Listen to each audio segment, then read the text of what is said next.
Assalamualaikum warahmatullahi wabarakatuh. Halo semuanya, perkenalkan kami dari kelompok 6. Kami bakal jelasin tentang materi standar costing.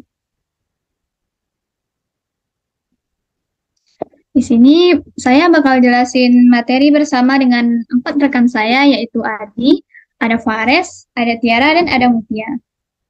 Nah, di video kali ini kami bakal bahas tentang 7 objek garapan, yaitu tentang pengertian apa itu standar costing, kegunaan standar costing, hubungan antara standar costing dan anggaran, penentuan jenis-jenis standar, konsep target costing, konsep Kaizen costing, dan perbedaan antara target costing, Kaizen costing, dan standar costing. Nah, untuk materi pertama yaitu tentang standar costing dan kegunaannya bakal dijelasin oleh Fares. Nah, silakan Fares dimulai. Baiklah, terima kasih Widya. Di sini saya akan menjelaskan pengertian standar costing. Nah, standar costing itu adalah suatu sistem biaya di mana biaya-biaya yang dianggarkan atau ditetapkan sebelumnya itu digunakan sebagai dasar untuk menilai kinerja aktual perusahaan.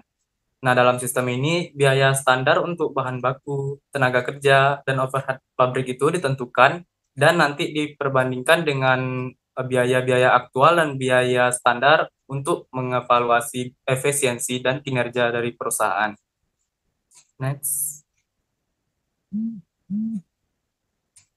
Kemudian ada kegunaan standar costing. Nah, penggunaan biaya standar ini memiliki beberapa keunggulan.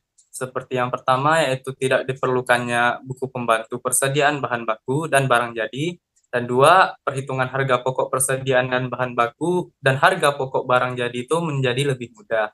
Ketiga, dapat digunakan untuk pengendalian biaya melalui analisis selisih. Empat, dapat digunakan untuk penilaian kinerja manajer. Dan yang terakhir, yaitu dapat digunakan sebagai dasar penyusunan anggaran.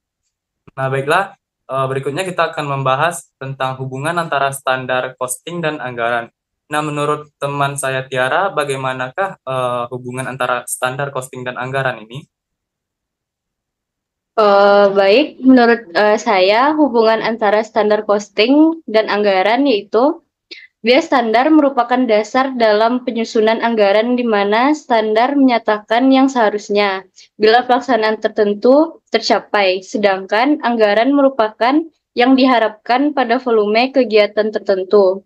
Nah, jika perusahaan telah mengembangkan biaya standar, perusahaan akan menggunakan biaya standar dalam penyusunan anggaran. Namun, jika perusahaan tidak mengembangkan biaya standar, anggaran biayanya disusun berdasarkan biaya taksiran atau berdasarkan realisasi biaya periode sebelumnya ditambah dengan perkiraan inflasi untuk periode yang akan datang. Nah, materi selanjutnya yaitu jenis-jenis standar. Kalau menurut Mutia, jenis-jenis standar itu ada apa aja sih? Nah, kalau menurut aku, jenis-jenis standar tuh dibagi menjadi 4. Yang pertama tuh ada standar teoris.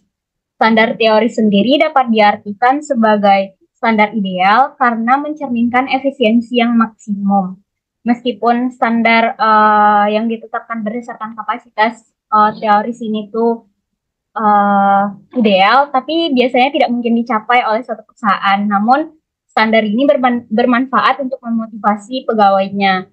Yang kedua ada standar rata-rata biaya waktu yang lalu. Nah, standar ini ditentukan dengan menghitung rata-rata biaya periode yang lalu.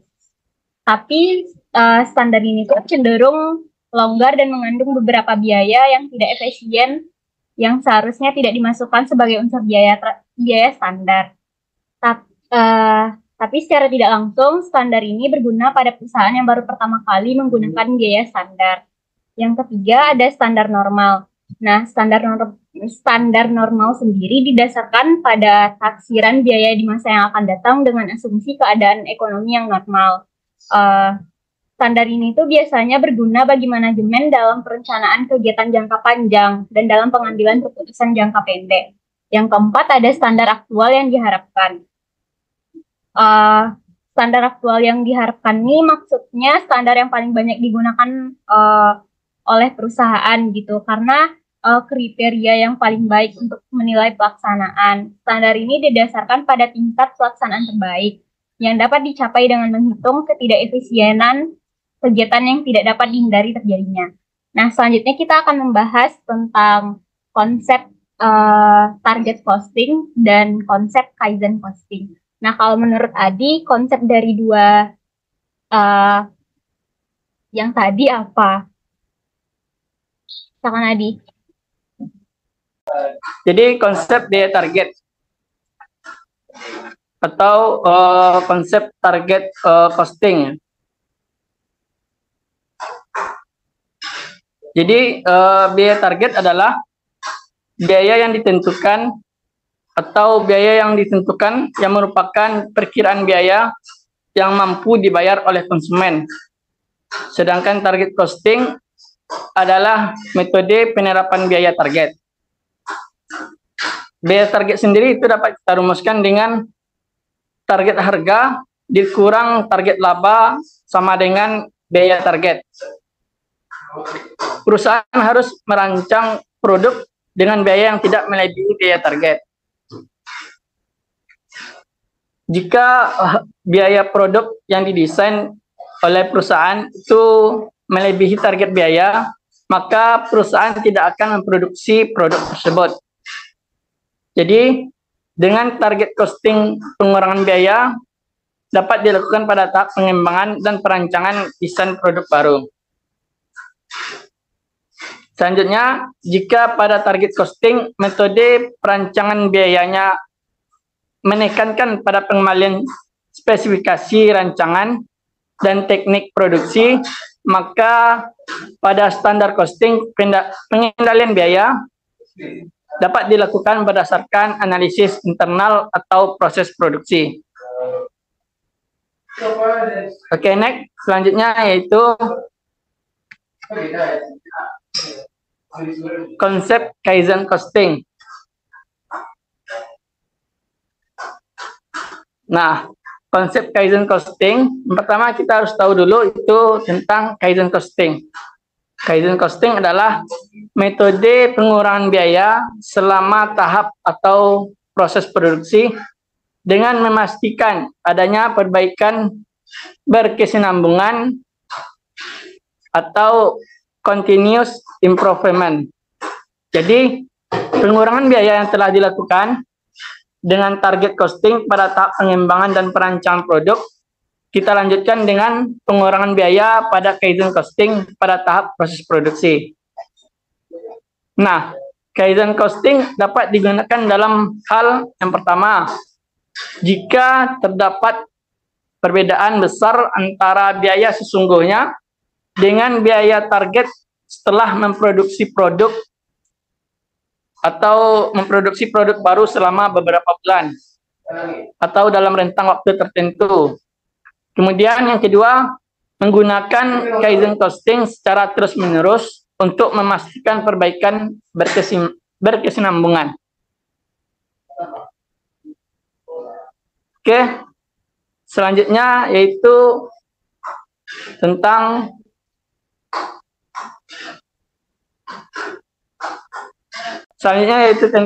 perbedaan antara target costing, Kaizen costing, dan standar costing yang akan dijelaskan oleh Widya.